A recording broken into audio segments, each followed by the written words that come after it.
seluruh publik terdiam. Akhirnya Shin Tae-yong ungkap kebenaran di balik pemecatan karir kepelatihannya di Timnas Indonesia. Begini pernyataan jujur super menohok dari Shin Tae-yong tentang dalang di balik permasalahan pemecatannya. Sindir keras ex-co inisial A yang menjadi biang dari permasalahan ini. Benarkah demikian?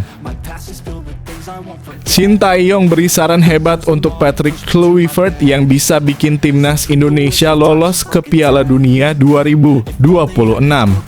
Sebut harus coret pemain ini jika ingin Timnas Indonesia sehat dan tidak toksik saat di skuad Garuda. Validkah demikian?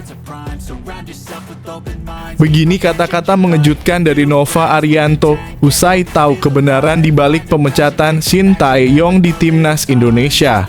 Sampai sebut dirinya sebentar lagi akan dipecat oleh PSSI dan bernasib sama dengan Shin Tae-yong jika melakukan hal fatal ini. Jawabannya bikin merinding. Apakah benar demikian? Sebelum lanjut ke pembahasannya, ayo like dan subscribe channel ini agar channel ini semakin berkembang. Terima kasih bagi kalian yang sudah like dan subscribe. Penyebab Shin Tae-yong tertarik latih Timnas Indonesia lagi, jawaban yang bikin merinding dan penuh haru dari hati. Sebuah pernyataan tulus dan penuh emosi datang dari mantan pelatih kesayangan Timnas Indonesia, Shin Tae-yong. Pelatih berusia 54 tahun ini secara terang-terangan tidak menutup kemungkinan untuk kembali mengarsiteki skuad Garuda suatu hari nanti. Alasannya, jawaban yang ia berikan begitu menyentuh dan membuat kita semua merinding. Ia mengaku terharu dengan perlakuan luar biasa, cinta dan dukungan yang diberikan oleh para supporter Indonesia selama masa baktinya. Saya tidak menutup kemungkinan kembali melatih Indonesia. Soalnya penggemar sepak bola Indonesia sudah kasih banyak hal ke saya. Jadi saya mungkin kembali kalau ada kesempatan, kata Shin Tae-yong menegaskan betapa dalamnya ikatan emosional yang terjalin antara dirinya dengan para pencinta sepak bola tanah air. Pernyataan ini bukan sekadar basa-basi, melainkan refleksi dari pengalaman 5 tahun yang penuh gejolak namun juga penuh kehangatan bersama supporter Indonesia. Selama 5 tahun memimpin Timnas Indonesia dari 2020 hingga 2025, Shin Tae-yong memang berhasil menorehkan banyak pencapaian bersejarah yang sebelumnya hanya menjadi impian. Ia adalah pelatih pertama yang sukses membawa Timnas Indonesia lolos ke fase gugur Piala Asia, yakni mencapai babak 16 besar Piala Asia 2023. Prestasi ini memecahkan dahaga puluhan tahun penantian Indonesia di kancah Asia. Tak hanya itu, ia juga menjadi pelatih pertama yang mengantarkan Timnas Indonesia lolos ke babak ketiga kualifikasi Piala Dunia 2026 zona Asia. Sebuah capaian monumental yang membuka harapan baru menuju pentas dunia. Di level usia muda, ayah dua anak ini juga menjadi pelatih pertama yang meloloskan Timnas Indonesia U23 ke semifinal Piala Asia U23 2024, membuktikan bahwa ia mampu mengembangkan talenta-talenta muda. Segala pencapaian luar biasa itu membuat Shin Tae-yong dicintai dan dihormati secara luas oleh supporter sepak bola Indonesia. Ketika ia dipecat dari jabatan pelatih Timnas Indonesia pada 6 Januari 2025, banyak supporter yang merasa sangat kecewa dan menyayangkan keputusan tersebut. Bahkan melakukan berbagai aksi dukungan yang menunjukkan betapa besar rasa sayang mereka kepada pelatih asal Korea Selatan itu. Momen reuni emosional di kualifikasi Piala Asia U23 2026 kembali ke Indonesia, tapi sebagai lawan, saat ini Shin Tae-yong telah memiliki babak baru dalam kariernya. Ia resmi menjabat sebagai pelatih klub raksasa Korea Selatan, Ulsan HD, sejak awal pekan lalu. Bahkan, di laga pertamanya, ia langsung mengantarkan Ulsan HD meraih kemenangan 1-0 atas Jeju SK di pekan ke-25 Liga 1 Korea Selatan 2025. Sebuah kemenangan yang mengakhiri 12 laga tanpa kemenangan bagi Ulsan HD. Namun takdir akan membawa Shin Tae-yong kembali ke Indonesia dalam waktu dekat dan reuni ini dipastikan akan sangat emosional. Ia dipercaya oleh Ketua Federasi Sepak Bola Korea Selatan KFA Chung Mong-gyu sebagai manajer Timnas Korea Selatan U23. Tugasnya adalah mengawal Timnas U23 Korea Selatan di kualifikasi Piala Asia U23 2026. Turnamen kualifikasi ini akan berlangsung di Stadion Gelora Delta Sidoarjo, Jawa Timur pada 3 hingga 9 September 2025. Di grup J, Timnas Korea Selatan U23 akan bersaing dengan Timnas Indonesia U23, Laos U23, dan Makau U23. Ini berarti Shin Tae-yong akan menghadapi mantan tim asuhannya sendiri di kandang mereka. Sebenarnya belum pasti kapan kembali ke Indonesia, tapi mungkin 27 hingga 28 Agustus 2025. Soalnya mulai 1 September 2025 ada pertandingan Timnas Korea Selatan U23 di Surabaya, kata Shin Tae-yong. Mungkin saya akan ke sana sebagai manajer Timnas Korea Selatan U23 atas nama Federasi Sepak Bola Korea Selatan KFA. Kayaknya saya akan ke sana sebagai manajer atas permintaan Pak Ketua, pungkasnya mengonfirmasi kehadirannya. Momen ini akan menjadi pertemuan yang sangat unik dan penuh perasaan. Bagi Shin Tae-yong ini adalah kesempatan untuk kembali merasakan atmosfer sepak bola Indonesia yang ia cintai, meskipun kali ini berada di bench lawan.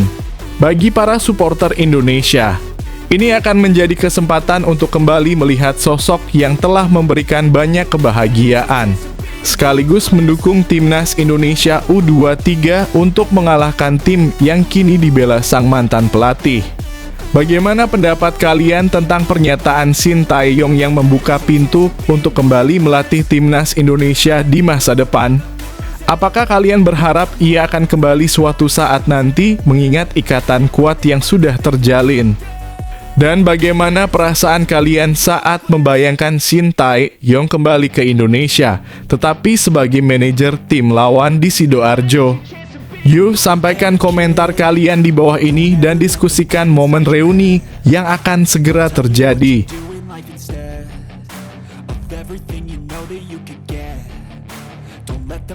Saran Shin Tae-yong untuk Patrick Kluivert, kunci kompak demi lolos Piala Dunia 2026.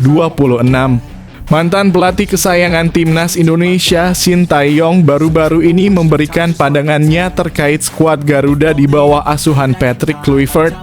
Meski kini tak lagi menjadi nakhoda, Shin Tae-yong punya saran penting. Patrick Kluivert harus membuat pemain Timnas Indonesia tampil lebih kompak.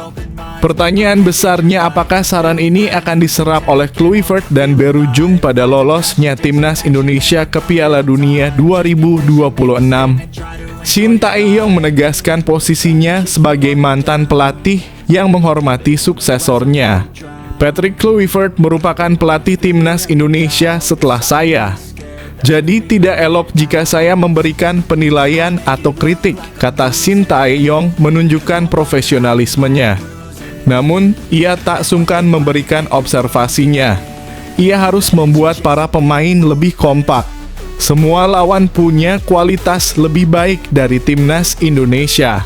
Persiapan harus lebih mantap. Tim pelatih wajib menganalisis lawan lebih seksama karena mereka adalah tim kuat, lanjut pelatih asal Korea Selatan ini. Saran ini menyoroti pentingnya kekompakan tim dan analisis mendalam terhadap lawan yang lebih kuat, sebuah resep yang terbukti ampuh selama era kepelatihannya. Perbandingan kinerja dan tantangan berat di babak keempat menariknya. Statistik menunjukkan bahwa Patrick Kluivert berhasil menghadirkan 6 poin dalam 4 laga memimpin Timnas Indonesia di babak ketiga kualifikasi Piala Dunia 2026 zona Asia. Poin yang sama dihadirkan oleh Shin Tae-yong dalam 6 laga bersama Timnas Indonesia di babak ketiga kualifikasi Piala Dunia 2026 zona Asia. Koleksi total 12 angka ini berhasil meloloskan timnas Indonesia ke babak keempat kualifikasi Piala Dunia 2026 zona Asia, sebuah pencapaian yang patut diapresiasi. Namun, tantangan di babak ini jauh lebih berat. Timnas Indonesia tergabung di grup B bersama dua raksasa Asia, Irak dan tuan rumah Arab Saudi.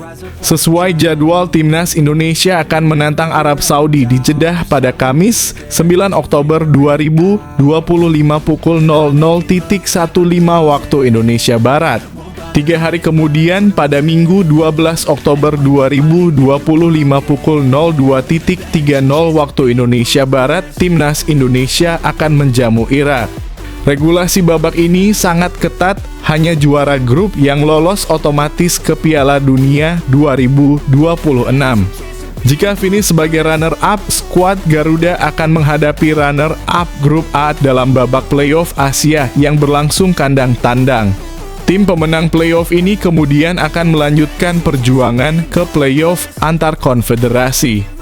Jalan menuju Piala Dunia memang terjal dan setiap poin akan sangat berharga.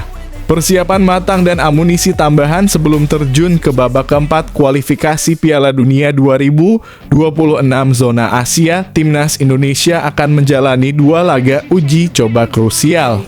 Mereka akan menantang Lebanon dan Kuwait di Stadion Gelora Bung Tomo, Surabaya, Jawa Timur pada September 2025. Ajang ini akan menjadi persiapan terakhir bagi Patrick Kluivert untuk mematangkan strategi dan kekompakan tim sesuai saran dari Shin Tae-yong. Pada laga uji coba ini, Patrick Kluivert disinyalir akan mendapatkan amunisi tambahan dari para pemain keturunan. Selain Mauro Zijlstra yang proses naturalisasinya telah berlangsung, pelatih asal Belanda itu kemungkinan juga akan memanggil Miliano Jonathans dari FC Utrecht dan Adrian Wibowo dari Los Angeles FC. Kehadiran pemain-pemain berkualitas ini diharapkan mampu meningkatkan daya saing timnas Indonesia secara signifikan. Melihat sederet persiapan dan potensi kekuatan tambahan ini, menarik untuk menanti sejauh mana timnas Indonesia akan melangkah di bawah komando Patrick Kluivert. Apakah saran kompak dari Shin Tae-yong akan menjadi kunci sukses bagi skuad Garuda di babak penentu ini? Bagaimana menurut kalian, seberapa penting saran kekompakan dari Shin Tae-yong bagi timnas Indonesia di babak keempat kualifikasi Piala Dunia 2026? Apakah kehadiran pemain keturunan baru akan cukup untuk bersaing dengan tim sekuat Irak dan Arab Saudi? Yuk sampaikan prediksi dan harapan kalian untuk timnas Indonesia di kolom komentar.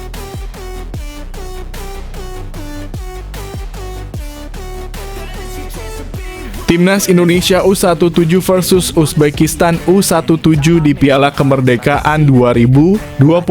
Rotasi pemain jadi kunci. Nova Arianto mencari skuad terbaik pelatih Timnas Indonesia U17.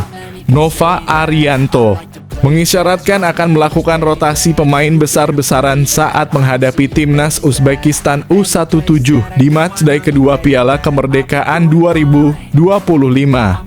Langkah ini diambil bukan tanpa alasan.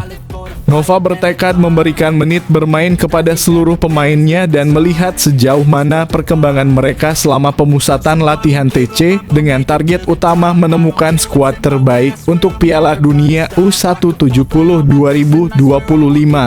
Duel krusial antara Timnas Indonesia U17 dan Uzbekistan U17 dijadwalkan berlangsung di Stadion Utama Sumatera Utara Jumat 15 Agustus 2025 pukul 19.30 waktu Indonesia Barat.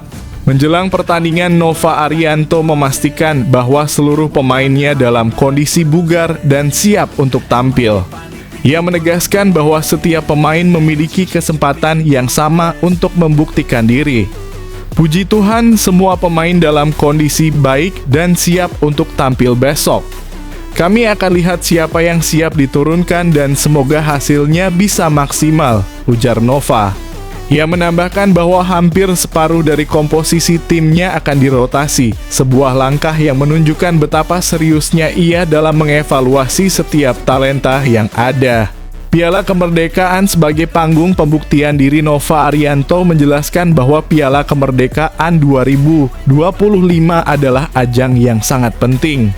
Bukan hanya untuk meraih kemenangan, tetapi juga untuk membangun kekuatan timnas Indonesia U17. Turnamen ini menjadi salah satu rangkaian persiapan krusial dalam menatap Piala Dunia U170 2025 dan setiap pertandingan adalah kesempatan emas untuk menguji kedalaman skuad. Hampir 50% susunan pemain akan berubah. Semoga pemain-pemain yang baru bisa memberikan yang maksimal, ucap Nova. Ia melihat pertandingan ini sebagai panggung bagi para pemain untuk menunjukkan kemampuan terbaik mereka. Ini menjadi catatan bagi kami, apakah mereka bisa membantu di Piala Dunia nanti atau tidak lanjutnya. Di laga sebelumnya, skuad Garuda Asia julukan Timnas Indonesia U17 memulai Piala Kemerdekaan 2025 dengan hasil positif, bermain imbang 2-2 melawan Tajikistan U17. Hasil tersebut menunjukkan bahwa tim memiliki potensi, namun juga memperlihatkan adanya pekerjaan rumah yang harus diselesaikan, terutama dalam hal konsistensi dan efektivitas di lini depan. Mencari formasi terbaik untuk Piala Dunia U17 2025, strategi rotasi pemain yang diterapkan Nova Arianto adalah pendekatan yang cerdas untuk menghadapi turnamen jangka panjang seperti Piala Dunia U17. Dengan memberikan kesempatan kepada semua pemain, ia tidak hanya menjaga kebugaran skuad, tetapi juga memastikan bahwa setiap pemain merasa menjadi bagian penting dari tim. Ini akan membangun mentalitas tim yang kuat dan kompetitif. Selain itu, melawan tim sekelas Uzbekistan U17 yang dikenal dengan gaya permainan yang solid akan menjadi ujian berat bagi para pemain yang baru mendapat kesempatan. Nova akan bisa melihat siapa saja yang memiliki mental baja dan kemampuan teknis untuk bersaing di level internasional. Bagaimana pendapat kalian tentang keputusan Nova Arianto untuk merotasi pemain di laga melawan Uzbekistan U17? Apakah kalian percaya strategi ini akan efektif untuk menemukan skuad terbaik? Dan pemain mana yang paling kalian harapkan bisa menunjukkan performa impresif di pertandingan nanti untuk menarik perhatian pelatih? Yuk, sampaikan komentar dan prediksi kalian di kolom komentar.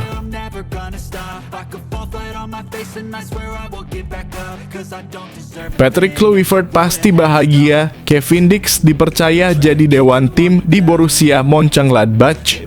Kabar gembira datang dari bursa transfer dan tim kepelatihan Borussia Mönchengladbach. Pemain andalan timnas Indonesia, Kevin Dix, tidak hanya langsung mengamankan tempat di tim utama klub Bundesliga tersebut, tetapi juga dipercaya menduduki posisi krusial sebagai dewan tim. Berita ini tentu menjadi angin segar dan membuat pelatih timnas Indonesia, Patrick Kluivert, tersenyum lebar. Kevin Dix akan mengisi posisi penting di dewan tim bersama dua pemain lainnya, yaitu Philipp Sander dan Nico Elvedi. Selain itu, Die Vollen julukan Borussia Mönchengladbach juga mengumumkan perombakan struktur kepemimpinan tim. Tim Kleindienst ditunjuk sebagai kapten tim, sementara Rocho Reitz dipercaya sebagai wakil kapten menggantikan Julian Weigl. Borussia telah memilih kapten baru dan dewan tim baru untuk musim mendatang, dengan tim Kleindienst mengenakan ban kapten dan Rocho Reitz sebagai wakil kapten. Sisa anggota dewan tim terdiri dari Philipp Sander, Kevin Dix, dan Nico Elvedi. Moritz Nicolas akan memulai musim sebagai kiper utama. Demikian pernyataan resmi dari klub. Strategi perombakan dan kepercayaan pelatih Borussia Mönchengladbach, Gerardo Soane, menjelaskan bahwa perombakan struktur kepemimpinan ini dibuat setelah evaluasi mendalam selama beberapa minggu terakhir. Ia juga berdiskusi dengan mantan kapten dan wakil kapten untuk mendapatkan pandangan yang komprehensif. Hal-hal yang telah kami pelajari dalam beberapa minggu terakhir, serta diskusi dengan kapten dan wakil kapten sebelumnya, mendorong kami untuk mengonfigurasi ulang struktur kepemimpinan. Kami menginginkan dorongan baru tanpa mengubah segalanya secara drastis, dan para pemain di dewan tim baru ini sudah memimpin dari depan, kata Soane. Ia menjelaskan bahwa kelima pemain yang terpilih, termasuk Kevin Dix, menunjukkan kualitas dan komitmen tinggi yang dibutuhkan tim. Kelima pemain ini menempatkan tim di atas segalanya dan telah menunjukkan bahwa mereka ingin mengambil tanggung jawab. Masing-masing dari mereka memiliki atribut yang dibutuhkan untuk mengenakan ban kapten, ungkap Gerardo Soane, memuji kepemimpinan alami dan dedikasi Kevin Dix. Meskipun demikian, Soane menegaskan bahwa tempat di lapangan tetap harus diperjuangkan. Semua pemain harus bersaing untuk mendapatkan tempat di tim. Tentu saja kami ingin melihat kelima pemain ini sering tampil di lapangan, tetapi keputusan akan selalu dibuat berdasarkan pertimbangan teknis dan performa, jelasnya. Tidak mengherankan jika Kevin Dix langsung mendapatkan jabatan penting ini. Ia dikenal sebagai pemain dengan segudang pengalaman di berbagai klub Eropa, termasuk FC Copenhagen, di mana ia juga kerap dipercaya sebagai kapten tim. Hal ini menunjukkan bahwa jiwa kepemimpinannya sudah teruji dan diakui oleh pelatih dan rekan-rekannya. Dampak positif untuk timnas Indonesia dan Patrick Kluivert. Jabatan baru Kevin Dix ini tentu menjadi berita yang sangat positif bagi Patrick Kluivert dan timnas Indonesia. Pengalaman kepemimpinan di level klub top Eropa seperti Bundesliga akan memberikan nilai tambah yang signifikan.